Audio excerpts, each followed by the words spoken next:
أعوذ بالله من الشيطان الرجيم أفلم يسيروا في الأرض فتكون لهم قلوب يعقلون بها أو أذن يسمعون بها فإنها لا تعمى الأبصار ولكن تعمى القلوب التي في الصدور.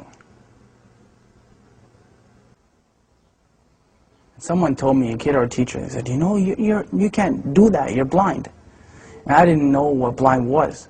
So when I went home, I asked my mom, so what's blind? And she said, you're not blind, you just can't see. When I took my shahada and I was hearing the Quran, I heard that ayah. And I'm like, that kind of solidified it as haqq for me, right? Because Allah said that literally. He said, you know, it's not your eyes that can't see, but it's the hearts that are what actually grow blind, right?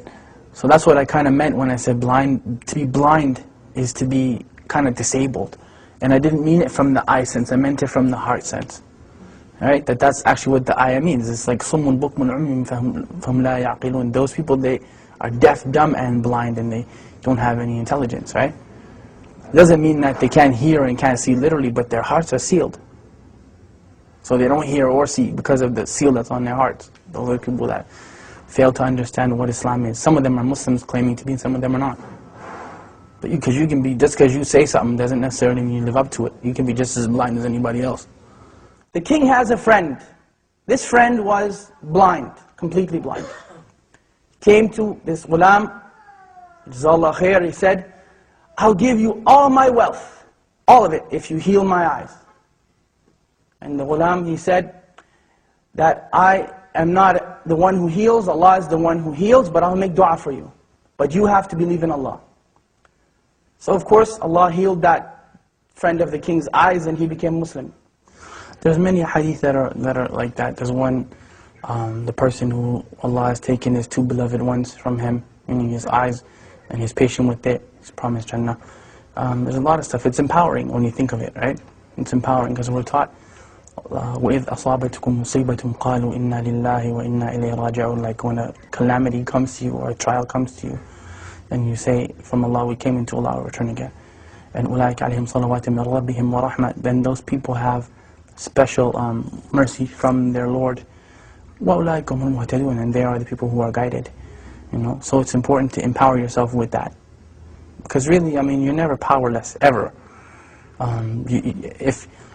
If nothing else works, you can still make dua silently, right?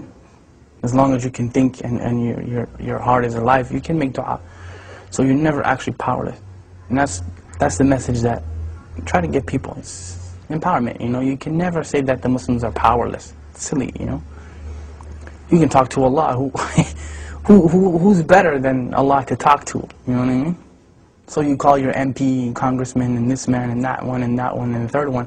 And they may or may not help you, but Allah always listens, you know. Food. Food. Column link. 1. Not link what food provoke desire. 10. Link extravagance in food and drink during Ramadan.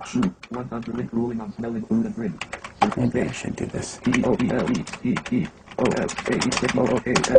Permissible for the owner of a restaurant to sell food to those who are not fasting and to cover during the day in Ramadan. Now many people would look and say that, why didn't Allah protect them? Why is it that Allah didn't protect those people? Many people would look at that and say that. Many of us would say that. They should have just lied and gave up their religion. Well, let me tell you about them giving up their religion. That was their choice. Either you be burned to death in that fire or you give up your religion. Not one of them, not one gave up his or her religion. The dunya sijnul mu'min wa jannatul kafir, right? The dunya is a prison for the believer and a paradise for the disbeliever. And we're taught أَصْبِرُوا وَصَابِرُوا وَرَابِطُوا وَاتَّقُوا اللَّهَ لَعَلَّكُمْ تُفْلِحُونَ. Like, be patient and steadfast and have taqwa for Allah that you might be successful. Like, there's no end. Say to my servants, do not despair the mercy of Allah. Inna Allah yaghfiru dhunuba jami'a. Allah forgives all sins. Like, we're taught those things in the Quran. We're taught them in the Sunnah, and we're taught them by the companions of Muhammad sallallahu alaihi wasallam. So there's no end to the encouragement that we've been given. There's no end to it, you know, and especially from the, look who the one who's giving you the encouragement is. SubhanAllah. Like, it's not just people get that twisted when we think that, you know, Quran is just kind of a book where we read it in a nice voice and we recite it in Ramadan, but it's the kalam of Allah, like it's the literal speech of Allah. So who better to encourage you than, you know, than Allah subhanahu wa ta'ala, right? In anything, I mean, not being able to see in a wheelchair, poverty, whatever your issue happens to be. Who's better at encouragement than Allah? I mean, we can remind you, but the source is from Allah subhanahu wa ta'ala. Inna dhikra tanfa'al mu'minin. You know, remembrance, reminder benefits the believers. Right? Oh, number 2. You got it, bro. Yeah, you kidding, right? No, wallah, you did it. Alright. I get it. Oh! I'll switch. Bismillah. Buna, you got that one, right? I got it. That was a good one. That was the best. We can go home now and pack that one up. That was a good one. إِنَّ الَّذِينَ آمَنُوا وَعَمِلُوا الصَّالِحَاتِ. Those who believe and do righteousness. لَهُمْ جَنَّةٌ تَجْرِي مِنْ تَحْتِهَا الْأَنْهَارُ. And that's the proof that I'm using. Allah promised those people that. Paradise and gardens under which rivers flow. And this is the important part of the ayah when we say, ذَلِكَ الْفَوْزُ الْكَبِيرُ. That is the tremendous victory. There's no victory besides that victory. How it looks doesn't matter. Who cares that people may see them as being defeated? They weren't defeated. It only looks that way. They were not defeated. I'm sorry. No one in Jannah is defeated. Nobody. Absolutely nobody.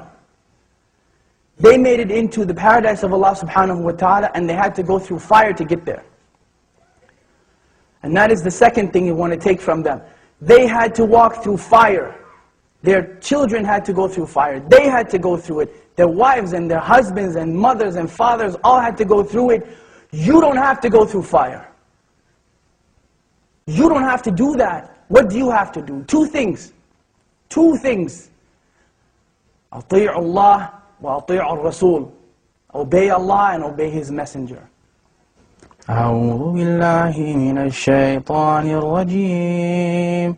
هو الله الذي لا إله إلا هو عالم الغيب والشهادة هو الرحمن الرحيم.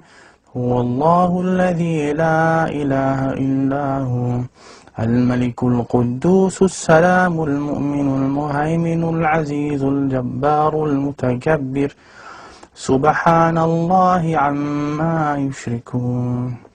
هو الله الخالق البارئ المصور له الأسماء الحسنى يسبح له ما في السماوات والأرض وهو العزيز الحكيم.